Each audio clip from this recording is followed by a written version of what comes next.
শুরু করিতেছি মহান আল্লাহর নামে, যিনি পরম করুণাময় এবং অত্যন্ত দয়ালু। দেশের এই পরিস্থিতিতে, বন্যা পরিস্থিতিতে আমাকে আসতেই হলো আবার ভিডিওতে।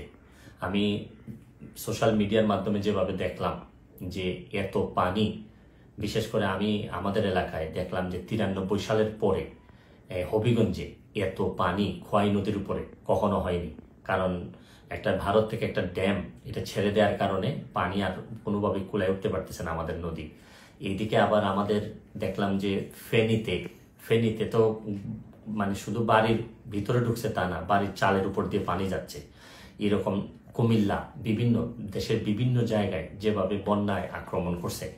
আমি যেহেতু বন্যা নিয়ে কাজ করছি, আমার কাছে মনে হয়েছে যে এই বন্যার সময় আমার একটা অধিকার আছে যে আপনাদের সবাইকে একটা আহ্বান করার, যে যে যে এলাকায় কৃতি সন্তান আছেন তারা নিজেরা একটু ঝাঁপিয়ে পড়েন মানুষের।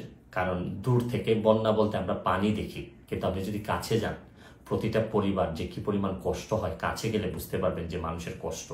আমরা তো এমনি শুধু থই পানি দেখি, কিন্তু ভিতরে গেলে বোঝা যায় মানুষের খাবারের অভাব হয়, মানুষের পয় নিষ্কাশন ব্যবস্থার অভাব হয়, মানুষের স্যালাইন লাগে। সামান্য একটা স্যালাইন নিয়ে যেতে পারলেও অনেক বড় উপকার হয়।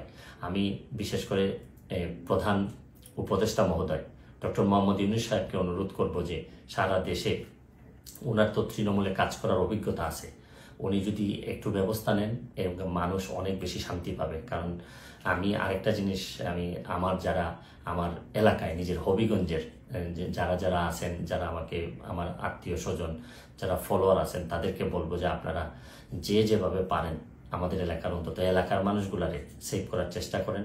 আমার পক্ষ থেকে আমি যেভাবে পারি কিছু না কিছু সহযোগিতা করার চেষ্টা করব। কারণ সবাই একসাথে দাঁড়াইলেই দেশের যে কোনো দুর্যোগে আমরা মানুষের কল্যাণ কিছু করতে পারবো। আমরা বহু মানুষ আছি, হয়তো মানুষ একটু বিপদে পড়লেই কাজে আসতে পারি, হয়তো আমরা চেয়ে ঘুরে বেড়া না, আমরা হয়তো অনেক বেশি প্রতিবাদকারী না, বা সব জায়গায় দাঁড়ায় যেতে পারি না, অনেক লিমিটেশন নিয়েই মানুষ হিসাবে বেঁচে থাকি। তারপর চেষ্টা করেন যে সবাই মিলে অন্তত বন্যা দুর্গতরে সব কিছুর ঊর্ধ্বে উঠে বন্যা যারা দুর্গত তাদের পাশে দাঁড়াবেন, এইটুকু আমার আপনাদের কাছে আহ্বান, আপনাদের কাছে চাওয়া। তারপর আমি একটা জিনিস বলি যে খুব খারাপ, এখনো আমাদের এলাকায় নদী ভাঙ্গন দেখা দেয়নি, নদীর চারদিকে পানি পড়তেছে। যদি ভাঙ্গন দেখা দেয়, খুবই খারাপ অবস্থা হয়, তাহলে আপনারা নিশ্চিত থাকতে পারেন আমি যেভাবেই হোক সশরীরে আপনাদের মাঝে হাজির হব। আমি চেষ্টা করবো আমার সর্বস্ব দিয়ে যাদের জন্য আমি শপথ নিয়েছিলাম তাদের পাশে দাঁড়ানোর। ভালো থাকবেন, সুস্থ থাকবেন।